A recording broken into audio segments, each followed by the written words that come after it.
तो चलिए आज की डिस्कशन हम शुरू करते हैं। I am going to tell you some symptom complex that patient generally present to our OPD and also in emergency department. Though I think you might have seen those types of patient, because I most often see these types of patient also in OPD and emergency department. So I think there is no doubt you have seen that type of patient. So let me tell you the profile of that category of patient. So उन सब patient की as 25 से 70 की बीच में रहती है, 25 year to 70 year. और वो पेशेंट सब मेल भी होती है, फीमेल भी होती है, लेकिन फीमेल में ज़्यादा सिम्टम आती है, बट मेल में भी होती है। और जनरली ये सिम्टम सब वायरल इन्फेक्शन के बाद शुरू होती है, जैसे कॉमन कोल्ड हो गई, वायरल गैस्ट्रोएंटेरिटिस हो गई, उसके बाद ये सिम्टम सब जैसे आती है। और वायरल ट्रिगर नहीं भी हो सकती है, वैसे भी आ सकती है। तो क्या क्या लक्षण होती है देखिए। पहले पेशेंट बोलेगा मुझे बहुत कमज़ोरी महसूस हो रही है, पूरा शरीर कमज़ोरी है। अब कमज़ोरी है, पूरे शरीर है कमज़ोरी है। आप और मैंने I try to ask them that do you feel fatigue also, थकान भी आपको महसूस होती है? तो पेशेंट बोलेगा हाँ थकान भी होती है। और वो पेशेंट सभी खुद ही बोलेगा पूरे शरीर ही थरथराता है, शेकिंग ऑफ बॉडी, जैसे कंपन करती है जैसे लगती है, और चक्कर देती है, और चलते हैं तो लगता है कि गिर जाएंगे, गाड़ी में गिर जाएंगे, वैसी जैसे लगती है। और पूरा मसल एक करती है, मसल यहाँ पर पेन करती है। इधर आप पाल्पेशन करेंगे तो आपको टेंडरनेस भी मिल सकती है यहाँ पर ओसिपिटालिस मसल के रीजन में, राइट। और काल्फ क्रैम्पिंग, स्पाजम ऑफ मसल्स भी पेशेंट डिस्क्राइब कर सकता है कि रात को काफ की मसल्स स्पाजम करती है, राइट। और टेंशन टाइप हेडेक की भी हिस्ट्री देती है वो सब पेशेंट, ऐसे सिर दर्द कर रही है। और वैसे माइग्रेन की फीचर नहीं है, क्लस्टर हेडेक की फीचर नहीं है, न्यूरालजी फॉर्म हेडेक नहीं है, तो बाकी क्या बचा भाई? टेंशन हेडेक की फीचर भी देती है। उसके बाद हील पेन भी कोई कोई पेशेंट देती है। हील पेन मतलब बायलैटरल यूनिलैटरल हो भी सकती है, हील पेन नहीं भी हो सकती है। और एक तो स्लीप में प्रॉब्लम है, नींद नहीं आती है, राइट। और कभी काल पाल्पिटेशन भी होती है, और एब्डोमिनल डिस्टेंशन, ब्लोटिंग जैसे फील होती है। जब खाते हैं तभी लेटरिन को जाना पड़ता है, टॉयलेट जाना पड़ता है, इंक्रीज गैस्ट्रोकोलिक रिफ्लेक्स। तो मैं जितना सिम्टम आपको बता रहा हूँ ना, ये सब उस हर एक पेशेंट में होगा ये ज़रूरी नहीं है। कुछ सिम्टम होगी, कुछ नहीं होगी। मैंने जितने भी हिस्ट्री ली है पेशेंट सबसे, ये सब मुझे डिस्क्राइब की गई है, वो मैंने नोट कर ली है यहाँ पर, और मैं आपको बता रहा हूँ। तो ये सब होने की ज़रूरत भी नहीं है। कुछ पार्ट भी होती है कुछ पेशेंट में, कुछ होती है कुछ नहीं होती है, राइट। कब्जियत भी की सिम्टम देगी, कंस्टिपेशन। उसके बाद कोई पेशेंट इंक्रीज यूरिनरी फ्रीक्वेंसी, अर्ज इनकंटिनेंस की सिम्टम देगी। आप यूरिनारियमी सब चेक करेंगे, सब नॉर्मल होगी, आरबीएस नॉर्मल होगी, इंक्रीज यूरिनरी फ्रीक्वेंसी है, बीपीएच नहीं है, राइट।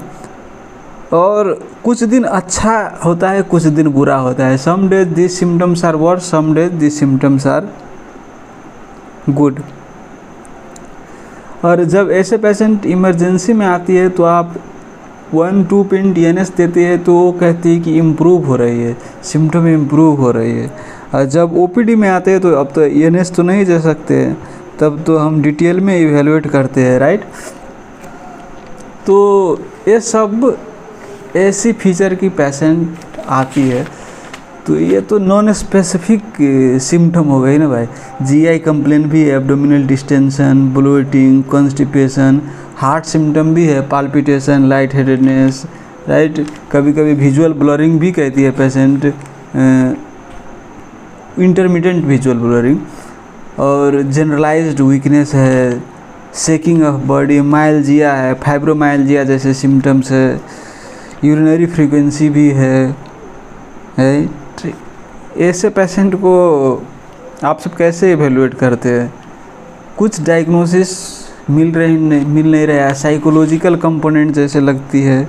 और उसके बाद एग्जामिनेशन जब करते हैं तो बीपी आपकी लोअर साइड में रहती है, जैसे 110, 70, 90, 70 और फ्लक्चुएट करती रहती है। कभी नापेंगे तो 90, 70 और कभी 110, 70, 110, 80। हार्ट रेट भी फ्लक्चुएट करती रहती है, कभी 72, कभी 120।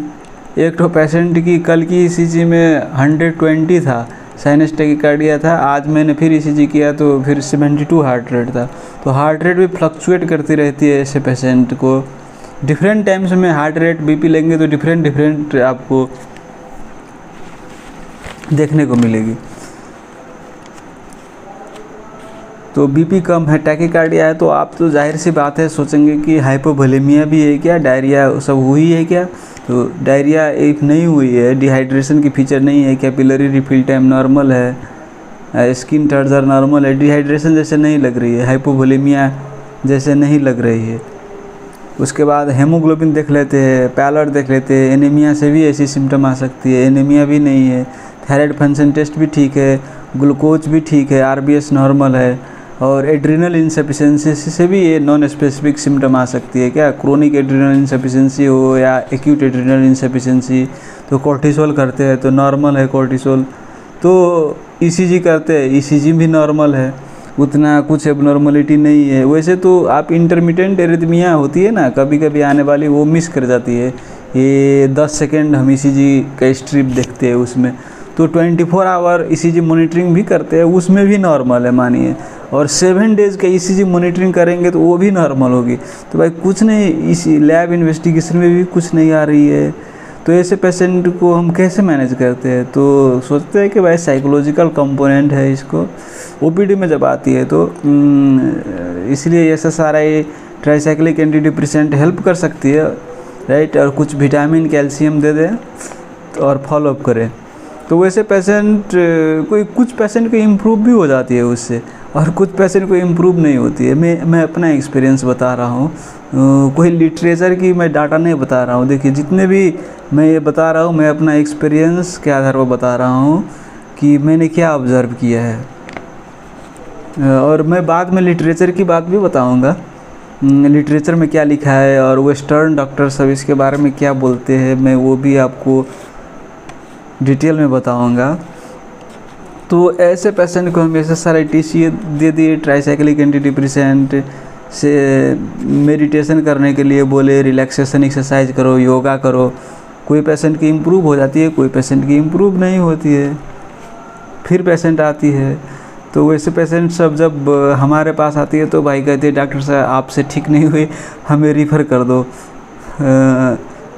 रिफ़र कर दो क्यों कहती है कि वो सब का इंश्योरेंस कवरेज होता है, हम अच्छे डॉक्टर से दिखाएंगे कह के रिफ़र कराने आती है। तो अब ये सिम्टम कम्प्लेक्स सब आप सब ने भी आई थिंक एक्सपीरियंस की होगी। I don't think if there is anyone who did not have experienced these kinds of patients, because I most often encounter these types of patient. तो इसकी डायग्नोसिस हम क्या बनाएं? ठीक है ट्रीटमेंट कर दिए, तो डायग्नोसिस की क्या बनाएं? तो ऐसे पेशेंट सब 1840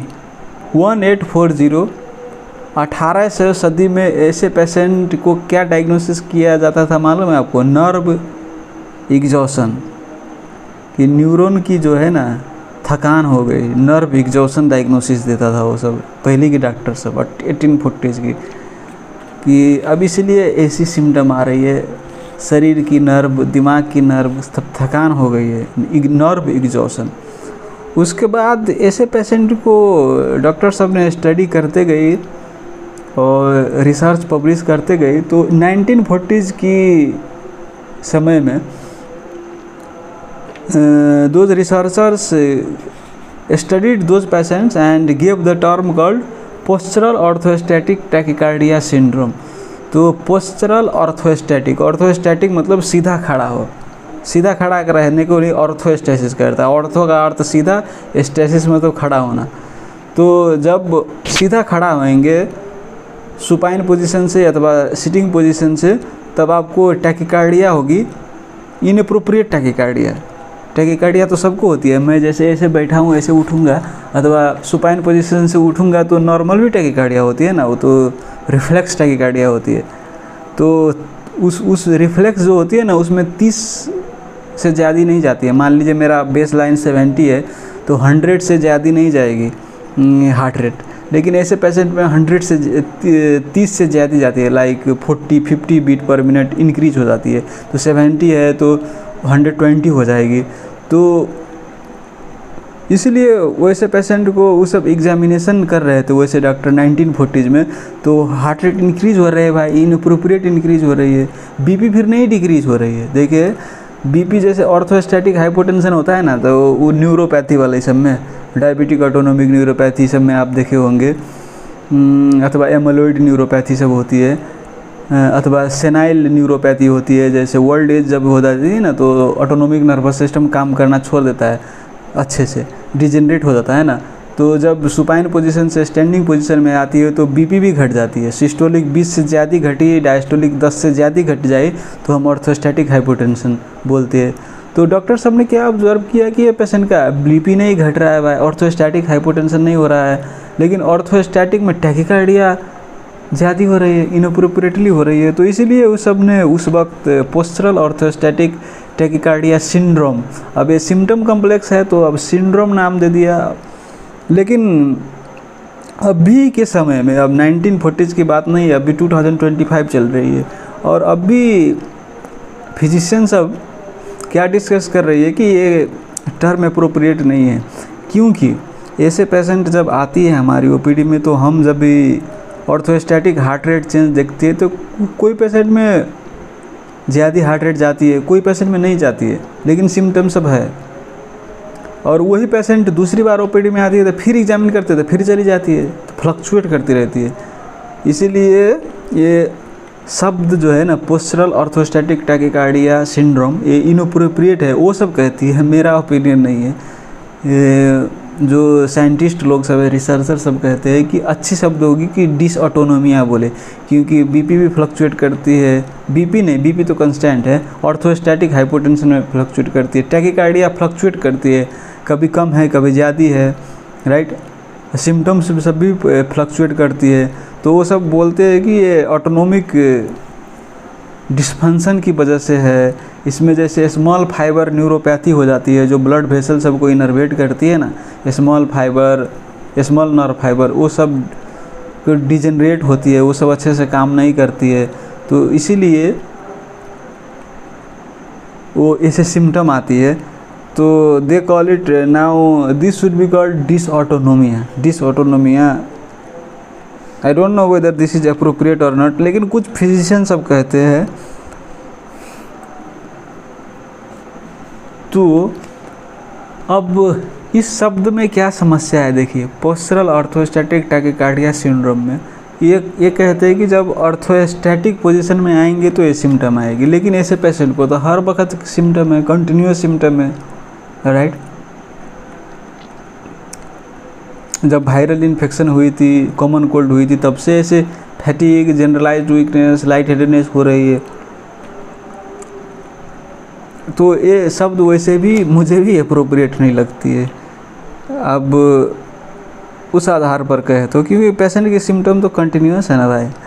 ऑर्थोस्टैटिक पोजीशन में है वैसी होती है, पाल्पिटेशन, लाइट हेडेडनेस होती है, तो कह सकते हैं कि पोट्स ठीक ही शब्द है। लेकिन अब भाई वो हर वक्त हो रहा है तो शब्द अच्छा नहीं हुआ ना, राइट। तो ऐसे पेशेंट को हम क्लिनिकल हिस्ट्री लिए, एग्जामिनेशन किए, उसके बाद हम क्या क्या टेस्ट कर सकते हैं।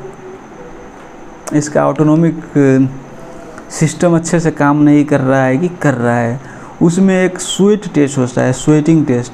उसमें क्या करता है कि आपको जैसे एक ठो कमरे में बंद कर देता है और उस कमरे के टेम्परेचर को बढ़ा देता है। तो टेम्परेचर बढ़ेगी तो क्या होगी भाई, हमारे शरीर से स्वेटिंग होने लगेगी। तो कितनी स्वेटिंग हो रही है वो मेजर करती है, आपकी सिंपैथेटिक नर्वस सिस्टम कितनी स्वेट करने की एबिलिटी है अभी तक, वो मेजर करती है। और दूसरी होती है कि एसिटाइलकोलिन की जेल लगा देती है यहाँ पर और करंट देती है। तो एसिटाइलकोलिन क्या करती है कि वो पोस्ट गैंग्लियोनिक सिंपैथेटिक फाइबर को स्टिमुलेट करती है, क्योंकि जो प्री गैंग्लियोनिक सिंपैथेटिक फाइबर होती है उससे एसिटाइलकोलिन रिलीज होती है और वो acetylcholine post ganglionic sympathetic fibre पर एक्ट करके स्वेट ग्लैंड से स्वेट प्रोडक्शन करती है ना नॉर्मली। तो हम जब एसिटाइलकोलिन की जेल लगा देते हैं और करंट देते हैं तो क्या होगी कि वो एसिटाइलकोलिन वो post ganglionic sympathetic fibre pickup करेगी और वो स्वेट ग्लैंड को स्टिमुलेट करेगी और स्वेट प्रोड्यूस करेगी। तो वो मेजर करते हैं कितनी स्वेट प्रोड्यूस की। ऐसे पेशेंट में क्या देखी गई है कि स्वेट नहीं प्रोड्यूस करती है, क्योंकि इसकी जो फाइबर सब होती है ना तो डिसफंक्शनल होती है, क्या सिंपैथेटिक फाइबर्स उतने अच्छा से काम नहीं करती है, इसीलिए वो टैकीकार्डिया भी हो जाती है ना, inappropriate tachycardia due to dysfunctional autonomic nervous system. तो एक स्वेट टेस्ट हो गई। दूसरी टेस्ट होती है आपकी, जैसे डीप ब्रीदिंग हम करते हैं तो हमारी हार्ट रेट फ्लक्चुएट करती है, जैसे इनहेलेशन करें एक्सहेलेशन करें उसमें आपकी हार्ट रेट फ्लक्चुएट करती है। तो फ्लक्चुएट क्यों करती है, वही ऑटोनोमिक नर्वस सिस्टम के कारण से फ्लक्चुएट करती है, वैगल टोन घट बढ़ के कारण से फ्लक्चुएट करती है। तो ऐसे पेशेंट में वो वैगल टोन गड़बड़ भी नहीं होती है, क्योंकि डिसफंक्शनल ऑटोनोमिक नर्वस सिस्टम है। इसीलिए वो सब बोलते हैं कि अब इस शब्द पोट्स को डिसऑटोनोमिया से रिप्लेस करो, क्योंकि ऐसे पेशेंट में ऐसी एग्जामिनेशन फाइंडिंग देखी गई है। और टिल्ट टेबल टेस्ट जो करते हैं ना कि सुपाइन पोजीशन से उठा देते हैं ऑर्थोस्टैटिक पोजीशन में, तो ऐसे सिम्टम आती है कि नहीं आती। ऐसे सिम्टम से रिप्रोड्यूस हुई, टैकीकार्डिया हुई, तो इसका भी इन्फ्रेंस यही हुआ कि ऑटोनोमिक सिस्टम अच्छा से काम नहीं कर रही है, राइट। तो ये सब कुछ टेस्ट हो गए।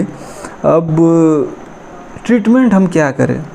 ट्रीटमेंट में क्या है कि अब ट्रीटमेंट बता देने से पहले मैं एक बात मेरे दिमाग में आई, मैं वो बता देना चाहता हूँ। There is one elderly female like 60-year-old female, she also experiences these kinds of same symptoms that I described you, right? And what she does that she goes to local pharmacy and he gives him normal saline 1 pint and her symptoms resolve. And she is living nearby, and I just remembered now, so I told you. The pharmacist does not give any medication, she just gives him normal saline, not even dextrose, right? And her symptoms relieves and she feels good, and again after like 15 days, 1 month, she again have same symptoms, she again goes to same pharmacy, gets 1 pint NS, her symptoms again relieves, right? So it feels like this is psychological, but this is not psychological, this is a distinct, well described entity in medical literature. That's why I wanted to talk to you, and you may be better knowing than me. सो हम treatment की बात कर रहे हैं, तो treatment हम क्या करें। तो अब वैसे एक्यूट सिम्टम है तो ENS की अवेलेबिलिटी है, तो IV ENS दे देंगे, तो वो भी हेल्प करती है। और ENS नहीं है, OPD में पेशेंट आई है तो साल्ट टैबलेट खाने के लिए बोलेंगे। साल्ट टैबलेट हम कैसे बनाते हैं कि वो विटामिन B कैप्सूल की वो कवर नहीं होती है, वो कवर से वो पाउडर को निकाल देनी है और उसमें साल्ट भर देनी है और साल्ट रख कर वो खानी है, पानी पीनी है। क्योंकि हम वैसे साल्ट इतना खाएंगे तो क्या होगा, इरिटेट करेगा ना, अच्छा नहीं लगता है ना साल्ट खाने से। इतना साल्ट खा सकते हैं आप, अच्छे नहीं लगते हैं ना स्वाद, इसलिए वो कैप्सूल में हम पैक करके साल्ट खाएंगे तो ठीक रहेगा। तो साल्ट खाएंगे खाने के लिए बोलते हैं, और प्लेंटी ऑफ फ्रूट्स वाटर पियो ये बोलते हैं। उसके बाद दूसरी एक होती है कंप्रेशन स्टोकिंग, जो इंटरमिटेंट कंप्रेशन करती है, जैसे काफ मसल में लगा देंगे तो इंटरमिटेंटली वो कंप्रेस करती है और ब्लड को पंप करती रहती है। जो काफ में जो ब्लड पुलिंग हो जाती है उसको पंप करती है और हार्ट में आती है, हार्ट फिर पंप करके कार्डियक आउटपुट अच्छी होती है, उससे भी रिलीफ हुई गई देखी है। कुछ पेशेंट ने डिस्क्राइब की गई है कि हम कंप्रेशन स्टोकिंग लगाते हैं तो ये सिम्टम इम्प्रूव होती है। और तीसरी बात मैंने बता दी कि मेडिटेशन, योगा, रिलैक्सेशन इम्पोर्टेंट है भाई।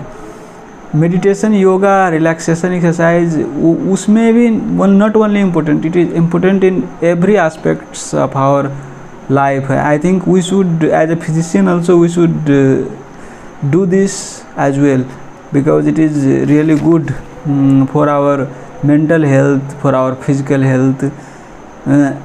उसके बाद बीटा ब्लॉकर, हार्ट रेट को स्लो करनी है। इनअप्रोप्रिएट टैकिकार्डिया हो जाती है ना, तो पाल्पिटेशन उससे भी आती है ना, तो वो बीटा ब्लॉकर दे सकते हैं। इवाब्राडिन, बीटा ब्लॉकर और इवाब्राडिन दोनों हार्ट रेट को स्लो करती है। उसके बाद मीडोड्रिन, मीडोड्रिन क्या करती है, जो ब्लड पूलिंग हो जाती है ना स्प्लैंकनिंग सिस्टम में अथवा काफ में, फुट मसल्स में, फुट मसल्स कहते हैं, मैं काफ में, थाई में, तो वो कंस्ट्रिक्ट करती है और बैक करती है, प्रीलोड बढ़ाती है हार्ट को और आउटपुट अच्छी आती है। तो उससे कार्डियक आउटपुट अच्छी आएगी तो सब टिश्यू परफ्यूज करेगी हमारी ब्लड बॉडी की, तो सिम्टम इम्प्रूव होगी। इसमें पैथोफिजियोलॉजी में ये भी डिस्क्राइब की गई है कि टिश्यू परफ्यूजन अच्छी नहीं होती है, जो ब्लड की टिश्यू परफ्यूजन है मसल सब में, इसीलिए मसल पेन होती है, काफ क्रैम्प करती है, स्पाजम होती है।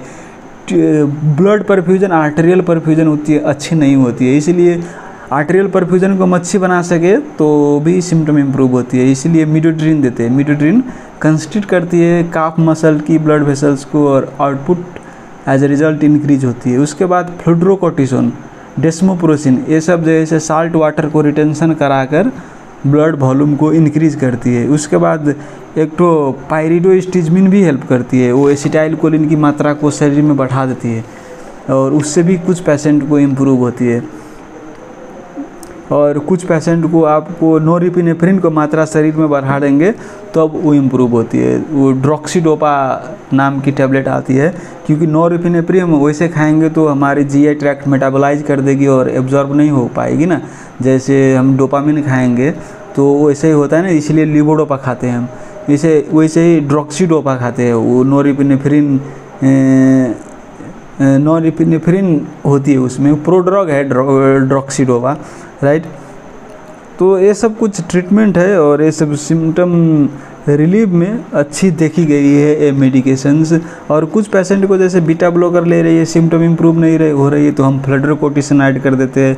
अब फ्लूड्रोकोर्टिसोन से भी नहीं होता, मीडोड्रिन भी ऐड कर देते हैं। तीन ड्रग हम ऐड कर सकते हैं, क्योंकि हमें पेशेंट की क्वालिटी ऑफ लाइफ को इम्प्रूव करनी है, right. Because their quality of life is very bad. It even looks psychological, but if you assess their quality of life with chart and when you assess after these medications, they will really thank you for the improvement in symptoms. तो ये मेरी experience मैंने बताई, right. और मेरी experience अब ये बता देने की ये भी मैं बता देना चाहता हूँ, यहाँ पर फ्लूड्रोकोर्टिसोन, मीडोड्रिन नाम की दवाई अवेलेबल नहीं है। मैंने एक पेशेंट को कैपिटल सिटी के लिए मंगाने के लिए बोला, वहाँ पर भी नहीं पाया, वो बोल रहा था। ठीक है, अब वो अगर जैसी सेटअप है वो उसी अनुसार मैनेज करनी पड़ती है। तो अब मैं आपको इस संबंधी वेस्टर्न फिजिशियन सब जो है ना, western part of the world का, वो सब क्या बोलते हैं इस संदर्भ में। ये तो डिस्टिंक्ट एंटिटी है, वेल डिस्क्राइब्ड है मेडिकल लिटरेचर में।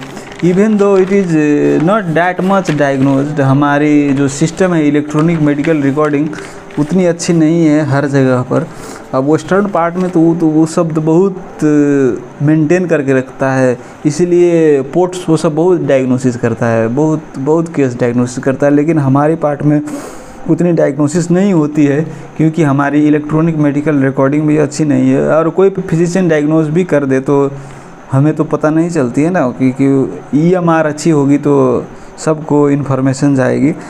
तो वो सब क्या डिस्क्राइब करते हैं कि ये सब सिम्टम वो सब भी देखते हैं अपने अपने पेशेंट में। लेकिन इससे अलावा वो सब क्या कहते हैं कि पेशेंट सब ब्रेन फॉग की भी सिम्टम देती है, कॉग्निटिव डिक्लाइन, ब्रेन फॉग, ये सब की भी सिम्टम देती है, जो एक्स्ट्रा सिम्टम है, जो मैंने अपनी पेशेंट में मैंने एक्सपीरियंस नहीं किया, वो मैं बता देना चाहता आपको, राइट। और और उस फिजिशियन सब ने क्या देखा है कि कोविड के बाद, ये वायरल इन्फेक्शन था ना कोविड के बाद ये पोट्स की केस बढ़ गए थे, तो कोविड के कारण से भी ये पोट्स होती है। वैसे तो वायरल इन्फेक्शन किसी भी कारण से पोट्स हो सकती है, ट्रिगरिंग एजेंट हो अथवा नहीं भी हो तब भी ये सिम्टम्स सब आ सकती है।